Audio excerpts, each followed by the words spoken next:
김건희 씨는 1심 재판에서 징역 1년 8개월에 추징금 1,281만 원을 선고받았습니다.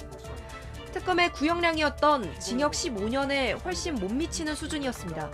박원석 전 의원은 판결 전반에 대해 이렇게 평가했습니다. 전체적인 느낌이 그 생각이 났어요. 술은 마셨고 운전도 한 것 같은데 음주운전은 아닌 것 같다. 김건희 씨가 받는 의혹과 관련해 무죄가 선고된 걸 비판한 겁니다.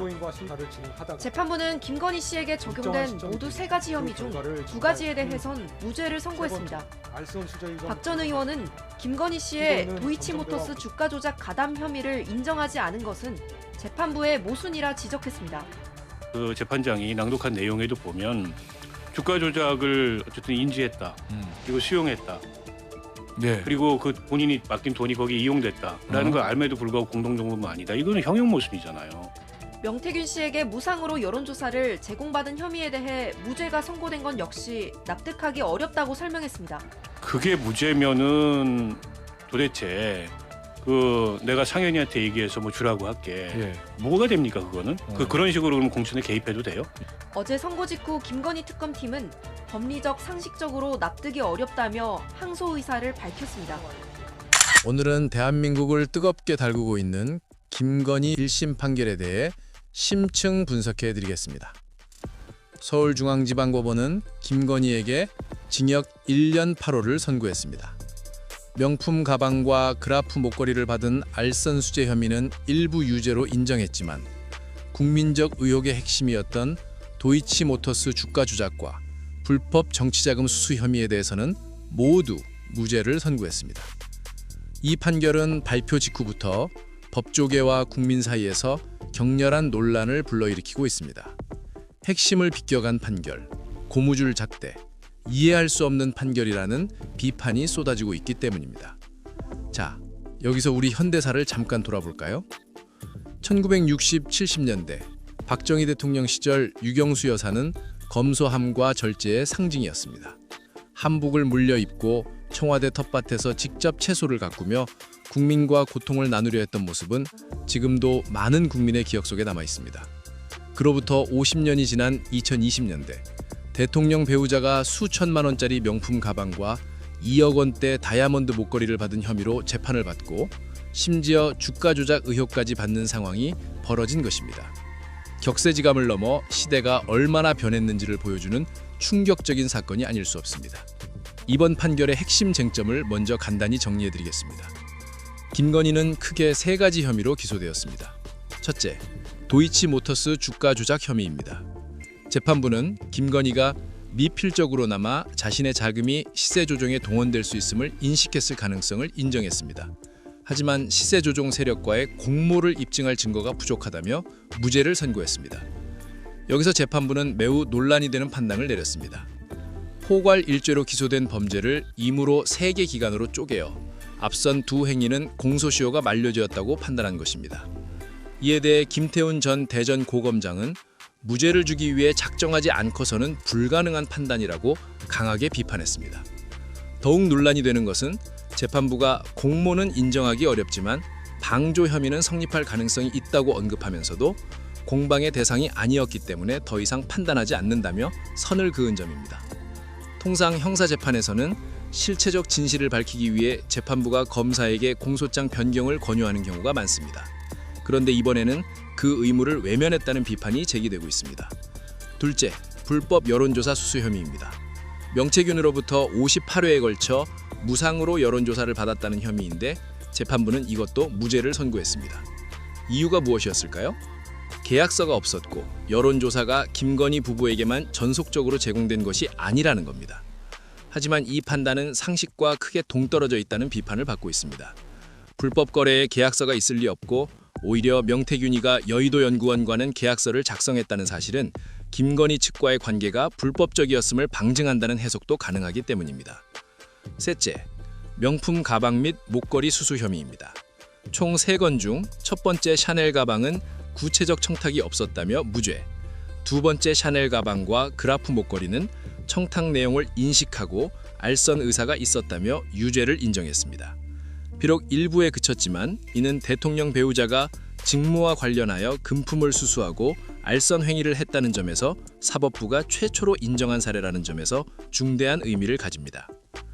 이번 판결에서 가장 큰 논란은 바로 고무줄 잣대 문제입니다. 재판장인 오인성 부장장은 판결 선고에 앞서 형무 등급, 즉 형벌에는 등급이 없다는 원칙을 강조했습니다. 그러면서 무죄 추정의 원칙이나 의심스러울 때는 피고인의 이익으로 판단하는 원칙이 권력자라고 해서 다르게 적용될 수 없다고 말했습니다. 참으로 훌륭한 말씀입니다. 법 앞에 만인은 평등해야 하고 권력자든 일반인이든 같은 잣대로 재판받아야 한다는 것이 바로 법치주의의 핵심이니까요. 그런데 정작 이 원칙이 과거 다른 사건들에서는 어떻게 적용되었을까요? 바로 같은 날, 같은 재판부는 권성동 의원과 정치자금법 위반 혐의에 대해 징역 2년을 선고했습니다. 권 의원은 금품 수수를 부인했고 직접 증거도 부족했습니다.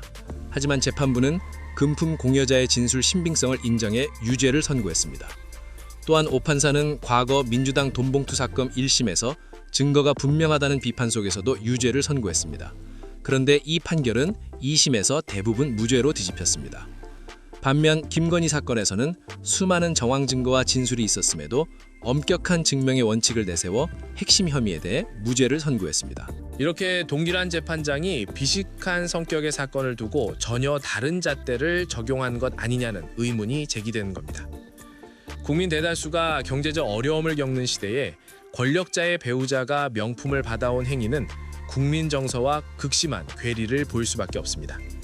그런데 재판부는 유죄를 선고한 알선 수재 혐의에 대해 검이불로 화이불치, 즉 검소하지만 누추하지 않고 화려하지만 사치스럽지 않아야 한다는 고사성어를 인용하며 김 여사를 꼬집었습니다.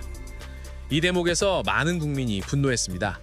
이 사안의 본질은 패션의 문제가 아니라 부패의 문제이기 때문입니다. 대통령 배우자가 직무와 관련하여 금품을 받고 알선 행위를 했다는 것은 권력형 비리의 전형적인 사례입니다. 그런데 이를 마치 옷차림의 문제로 치부하는 듯한 태도는 사안의 본질을 호도한다는 비판을 피할 수 없습니다. 김태훈 전 고검장은 이렇게 말했습니다. 김건희의 공모를 인정하지 않은 것은 분업적 역할 분담에 의한 기능적 행위 지배로도 공모가 성립할 수 있다는 기존 판례를 뒤집은 잘못된 판결이다. 이 부분은 항소심에서 바로잡히기를 바란다. 법조계에서도 이번 판결에 대한 평가가 극명하게 갈립니다. 김건희 측 변호인단은 정치 재판이 아닌 법과 원칙에 따른 판결에 감사하다고 환영했지만 다수의 법조인들은 이해할 수 없는 판결, 기존 판례를 뒤집는 잘못된 판결이라고 강하게 비판하고 있습니다. 그렇다면 이번 판결이 앞으로 어떤 영향을 미치게 될까요? 먼저 항소심 전망입니다. 특검 측과 피고인 양측 모두 항소할 것이 확실시됩니다. 특히 특검 측은 1심에서 배척된 주가 조작 공모 혐의를 입증하는 데 주력할 것이며 1심 재판부가 언급한 방조 혐의를 예비적 공소사실로 추가하는 방안을 적극 검토할 것으로 보입니다. 항소심에서는 더욱 치열한 법리 다툼이 전개될 전망입니다. 1심에서 제기된 수많은 의문점들이 과연 어떻게 해소될지, 그리고 재판부가 과연 국민의 법 감정과 일치하는 판단을 내릴 수 있을지가 최대 관심사입니다. 둘째, 관련 재판에 미치는 영향입니다. 이번 판결 중 정치자금법 위반 혐의 무죄 판단은 동일한 사안으로 기소된 윤석열의 재판에도 영향을 미칠 수 있습니다. 1심 판결이 다른 재판부의 직접적인 기속력을 갖지는 않지만 재판 과정에서 중요한 참고 사례로 작용할 가능성이 높습니다. 셋째, 그리고 가장 중요한 것은 사법부 신뢰도에 대한 의문입니다. 국민의 법 감정과 괴리된 판결, 그리고 재판부의 일관성 부재 논란은 사법부에 대한 국민적 불신을 심화시킬 수 있습니다. 우리나라 헌법 103조는 법관은 헌법과 법률에 의하여 그 양심에 따라 독립하여 심판한다고 규정하고 있습니다. 사법부의 독립과 공정성은 민주주의의 핵심 요소입니다. 하지만 이번 판결이 정치적 판결이라는 비판에서 자유롭지 못하다는 점은 사법부의 독립성과 공정성에 대한 근본적인 질문을 던지고 있습니다. 역사를 돌아보면 사법정의가 무너질 때 사회 전체가 흔들렸던 사례가 수없이 많습니다. 1970년대 유신시대 긴급조치로 수많은 민주인사들이 불공정한 재판을 받았습니다. 당시 사법부는 독재 권력의 신여로 전락했다는 역사적 평가를 받고 있습니다. 1987년 6월 항쟁 이후 우리는 비로소 사법부의 독립과 공정성을 회복하기 위해 노력해왔습니다. 하지만 30년이 넘은 시간이 흐른 지금 다시 한번 사법정의의 원칙이 흔들리고 있는 것은 아닌지 깊은 우려가 제기되고 있는 것입니다. 여러분, 법치주의는 법이 권력자와 일반인을 똑같이 다룰 때만 의미가 있습니다. 형벌 무등급, 형벌의 등급이 없다는 원칙은 권력자에게도 평범한 국민에게도 똑같이 적용되어야 합니다. 그것이 바로 법 앞의 평등이고 민주주의의 근간입니다. 1심의 판단은 끝이 아닙니다. 이제 공은 항소심 재판부로 넘어갔습니다. 향후 항소심 과정에서 1심의 논리와 판단이 법과 상식의 눈높이에서 어떻게 재평가될지, 그리고 재판부가 과연 국민의 신뢰를 회복할 수 있을지가 최대의 관심사입니다. 김건희의 1심 판결, 그 의미와 쟁점을 심층 분석해드렸습니다. 여러분은 이번 판결을 어떻게 평가하십니까? 댓글로 의견을 나눠주시기 바랍니다. 진실의 힘을 믿습니다. 정치공장이었습니다. 감사합니다. 일단은 세 가지 감정이 들었어요. 세 가지. 세 가지나. 네, 윤석열 전 대통령이 땅을 치고 후회할 것 같다. 왜? 내가 괜히 비상계엄을 선포했다. 이거 웃으면 안 되는데. 우리가 많이 추측을 하듯이 당시에 김건희 특검법을 막고 예. 명태균 씨의 황금폰이 때문에 공개될까봐 야 이거 불법적인 비상계엄을 한 거 아니냐. 그것도 큰 요인 중에 하나다. 본인은 뭐 자꾸 탄핵해서 그렇다고 얘기를 했지만 그런 김건희 씨 보호하려고 비상계엄 한 거 아니냐. 그런 저희가 분석을 많이 했는데 맞아요. 이 두 부분에 대해서는 주가 조작 사건이라든지 명태균 씨 여론조사 이 네. 부분을 무죄가 나왔단 말이에요. 맞아요. 내가 왜 그러면은 내가 왜 비상계엄을 했지? 내가 왜 지금 이 감옥에 있지? 이렇게 좀 후회할 것 같다라는 생각이 들고 예. 두 번째는 특검의 수사가 조금 너무 허술하고 민중이 특검. 예, 기소 내용이 좀 허술하지 않았느냐.